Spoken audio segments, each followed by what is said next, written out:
अगर एनआईटी हमीरपुर आपका टारगेट है ना तो बिल्कुल सही जगह है, क्योंकि इस वीडियो में मैं आपको क्लियर कर दूंगा कि आपको कितना कट ऑफ चाहिए एनआईटी हमीरपुर में एडमिशन लेने के लिए, क्या कुछ एलिजिबिलिटी क्राइटेरिया लगती है, क्या कुछ फ़ी लगता है हॉस्टल में, एकेडमिक्स में, और कैसे आपको स्कॉलरशिप यानी कि फ़ी वेवर की फैसिलिटी मिल सकती है और कहाँ से कितना लोन आप ले सकते हैं। तो सबसे पहले बात स्टार्ट करते हैं ओवरव्यू से। अगर मैं बात करूँ एनआईटी हमीरपुर के ओवरव्यू से तो 1986 में स्टार्ट हुआ था, 128 इसका करंट एनआरएफ रैंकिंग है। आजकल क्या है कि बहुत ज़्यादा प्राइवेट कॉलेजेस से बहुत अच्छे अंडर 50 में आ रहे हैं, पर जो अच्छे कॉलेजेस हैं जो ज़बरदस्त प्लेसमेंट देते हैं, पता नहीं उनका रैंकिंग क्यों इतना नीचे है। अगर कैंपस साइज़ की मैं बात करूँ तो 320 एकर्स का इसका अर्बन कैंपस है। रिमेंबर, जब मैं अर्बन कैंपस बोलता हूँ इसका मतलब यह है कि शहरी क्षेत्र में जो है उसका कैंपस आता है, ऐसा नहीं है कि कहीं दूर हाईवे पे खेतों में कॉलेज है, ऐसा वाला सिस्टम नहीं है। अगर मैं बात करूँ लोकेशन का तो हमीरपुर हिमाचल प्रदेश में यह आता है। वहीं पर इसके अदर नेम की बात करूँ तो NIT H भी बोलते हैं हमीरपुर की वजह से इसको, और ये बहुत ज़्यादा पॉपुलर NIT H के नाम से भी है। अब बात करते हैं प्लेसमेंट्स का। यहाँ पे मैं आपको अलग अलग प्लेसमेंट बताने वाला हूँ 2022 का और 2023 का। तो सबसे पहले 2023 के प्लेसमेंट्स की बात करूँ तो हाईएस्ट पैकेज जो है अभी तक 52 लाख पर एनम का गया हुआ है। सेकंड हाईएस्ट पैकेज जो है वो 48 लाख पर एनम का गया हुआ है, और एवरेज पैकेज की अगर मैं बात करूँ तो 12.84 लाख पर एनम का जा रहा है। तो जबरदस्त पैकेज है, आगे और बढ़ने के चांसेस है। अगर मैं लास्ट ईयर की प्लेसमेंट की बात करूँ तो हाईएस्ट पैकेज जो था, फर्स्ट हाईएस्ट की अगर मैं बात करूँ तो 1.51 करोड़ पर एनम का गया हुआ था, और जो सेकंड हाईएस्ट पैकेज गया था वो 1.12 करोड़ पर एनम का गया होता। तो जबरदस्त प्लेसमेंट लास्ट ईयर भी था, इस बार भी जबरदस्त प्लेसमेंट्स देखने को मिल रहा है अभी तक, और आगे उम्मीद है कि प्लेसमेंट बढ़ने वाला ही है। अब बात कर लेते हैं कि क्या कुछ एलिजिबिलिटी क्राइटेरिया लगते हैं क्लास 12 की एनआईटी हमीरपुर में एडमिशन लेने के लिए। लेकिन एक छोटा सा ब्रीफ दे दूं उन लोगों के लिए जिनको नहीं पता, जो नए हैं मेरे चैनल पे, कि एनआईटी में कैसे एडमिशन होता है। तो एनआईटी में एडमिशन लेने के लिए आपको जीमेन का एग्जाम जो है वो क्लियर करना पड़ेगा। उसके बाद जोसा के काउंसलिंग के थ्रू आपको जो काउंसलिंग कराना पड़ेगा, उसी काउंसलिंग के थ्रू आपको एनआईटी कॉलेजेस अलाउड करे जाएंगे। लेकिन हर एक एनआईटी के क्लास 12 की एलिजिबिलिटी पहले से डिफाइन की गई है। तो एनआईटी हमीरपुर की अगर मैं बात करूँ क्लास 12 की क्वालिफाइंग सब्जेक्ट्स की, तो फिजिक्स और मैथ आपके कंपलसरी सब्जेक्ट्स होने चाहिए। इसके अलावा एक आपका केमिस्ट्री हो सकता है, बायोटेक्नोलॉजी हो सकता है, बायोलॉजी हो सकता है, या कोई भी टेक्निकल वोकेशनल कोर्स क्या है तो आप एलिजिबल हैं। वहीं पे अगर आप जनरल या ओबीसी कैटेगरी के कैंडिडेट हैं तो आपके क्लास 12 में मिनिमम 75% मार्क्स होने चाहिए। बहुत ज़्यादा कन्फ्यूजन आ जाते हैं कि भैया क्या पीसीएम में मांग रहा है, तो नहीं, ऐसे एग्रीगेट मिनिमम 75% मार्क्स आपके होने चाहिए। वहीं पर अगर आप SC ST या PWD कैटेगरी से आते हैं तो आपके क्लास 12 में मिनिमम 65% मार्क्स तो होने चाहिए, तभी जाकर के आप एलिजिबल हो पाएंगे एनआईटी के लिए।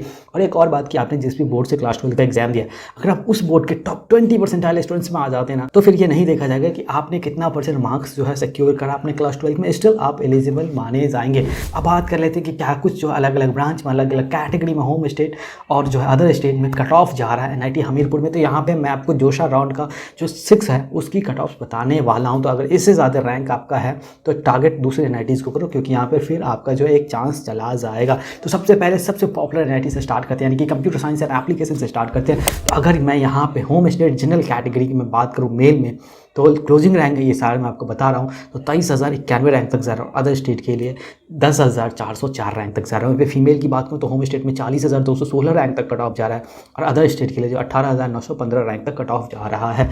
EWS कैटेगरी में अगर मैं बात करूँ तो 4,655 रैंक तक होम स्टेट मेल में जा रहा है, और 5556 यानी कि 1,556 रैंक तक जो अदर स्टेट के लिए जा रहा है। वहीं पे फीमेल होम स्टेट की अगर मैं बात करूँ तो 7,771 रैंक तक कट ऑफ जा रहा है, और अदर स्टेट के लिए 2,651 रैंक तक कट ऑफ जा रहा है। और ये जितने भी कट ऑप्शन है आपको सारे PDF में मिल जाएगा मेरे टेलीग्राम चैनल पे। तो टेलीग्राम पे जाओ, ज्ञानरूप सर्च करो और चैनल ज्वाइन कर लो, और सारी PDFs वहाँ पे आपको फ्री में अवेलेबल मिल जाएगा। नेक्स्ट बात करते हैं इलेक्ट्रिकल इंजीनियरिंग में क्या कुछ कट ऑफ जा रहा है। तो जनरल कैटेगरी होम स्टेट की अगर मैं बात करूँ तो 52,862 रैंक तक कट ऑफ जा रहा है मेल के लिए, और अदर स्टेट की मैं बात करूं मेल में ही तो 27,297 रैंक तक जा रहा है। फीमेल होम स्टेट की अगर मैं बात करूं जनरल कैटेगरी में तो 77,478 रैंक तक कट ऑफ जा रहा है, और अदर स्टेट के लिए 34,537 रैंक तक जो कट ऑफ जा रहा है। नेक्स्ट है इलेक्ट्रॉनिक्स एंड कम्युनिकेशन इंजीनियरिंग में क्या कुछ कट ऑफ जा रहा है। तो general category home state male की बात करूँ तो 37,340 रैंक तक जा रहा है कट ऑफ, और अदर स्टेट की बात करूँ तो 17,473 रैंक तक कट ऑफ जा रहा है। फीमेल होम स्टेट की बात करूँ जनरल कैटेगरी में तो 64,711 रैंक तक कट ऑफ जा रहा है, अदर स्टेट के लिए 25,858 रैंक तक कट ऑफ जा रहा है। अब बात करते हैं कि एनआईटी हमीरपुर में क्या कुछ फ़ी लगता है। तो अगर मैं बात करूं यहाँ पे फ़ी की, तो एकेडमिक फ़ी और हॉस्टल फ़ी मैं दोनों आपको बताने वाला हूँ, यानी कि इतना बताऊंगा कि at the end of semester आपका क्या कुछ फ़ी लगने वाला है। तो कॉजन मनी की मैं बात करूँ तो 5,000 रुपये का आने वाला है। वन टाइम फ़ी जो है आपका 8,000 रुपये का लगने वाला है। ट्यूशन फ़ी पर सेमेस्टर की मैं बात करूँ तो 62,500 रुपये का आने वाला है। अदर फ़ी पर सेमेस्टर की मैं बात करूँ तो 15,100 रुपये का आने वाला है, और हॉस्टल सीट रेंट पर सेमेस्टर की अगर मैं बात करूँ तो 6,000 रुपये का आने वाला है। यानी कि at the time of admission आपको जो है 96,600 रुपीज़ जो है पे करना पड़ेगा NIT हमीरपुर में। इसमें थोड़ा सा अमाउंट आपका बढ़ जाएगा, वो इसलिए बढ़ जाएगा क्योंकि यहाँ पे मैंने मेस का नहीं बताया आपको। क्या है कि 23-24 बैच के लिए अभी मेस के फीस जो है वो नहीं आए हैं, तो इस वजह से वो मैंने कंसिडर नहीं करा है।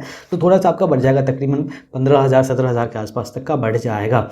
बाकी फीस जो है इतने ही आपके लगने वाले हैं। अब बात करते हैं कि NIT हमीरपुर में आपको फी वेवर की फैसिलिटी कैसे और किस कैटेगरी में मिल सकता है। तो अगर आप SC ST या PWD कैटेगरी में आते हैं तो आपको 100% ट्यूशन फीस है वो वेव ऑफ कर दिया जाएगा। वहीं पर अगर आप जनरल या OBC कैटेगरी में आते हैं और आपकी फैमिली इनकम जो एनुअली लेस देन 1 लाख है तो आपको जो है 100% ट्यूशन फीस जो है वेव ऑफ हो जाएगा। वहीं पर अगर आप जनरल या OBC कैटेगरी के कैंडिडेट है और आपकी फैमिली इनकम जो एनुअली 1 लाख to 5 लाख के बीच में आता है तो आपका जो है 2/3 ट्यूशन फी वेव ऑफ कर दिया जाएगा, यानी कि अप्रॉक्स 67% ट्यूशन फी आपका वेव ऑफ हो जाएगा। रिमेंबर वन थिंग कि आपके जितने भी ट्यूशन फी हैं सिर्फ वही वेव ऑफ हो रहे हैं, बाकी के खर्चे आपको लग ही रहा है। ये आपको हमेशा ध्यान रखना है। आपको ऐसा नहीं कि टोटली आप जीरो पे यहाँ पे जाकर एडमिशन ले रहे हैं और पढ़ रहे हैं, ऐसा नहीं है। आपको सिर्फ और सिर्फ ट्यूशन फी में वेव ऑफ मिल रहा है।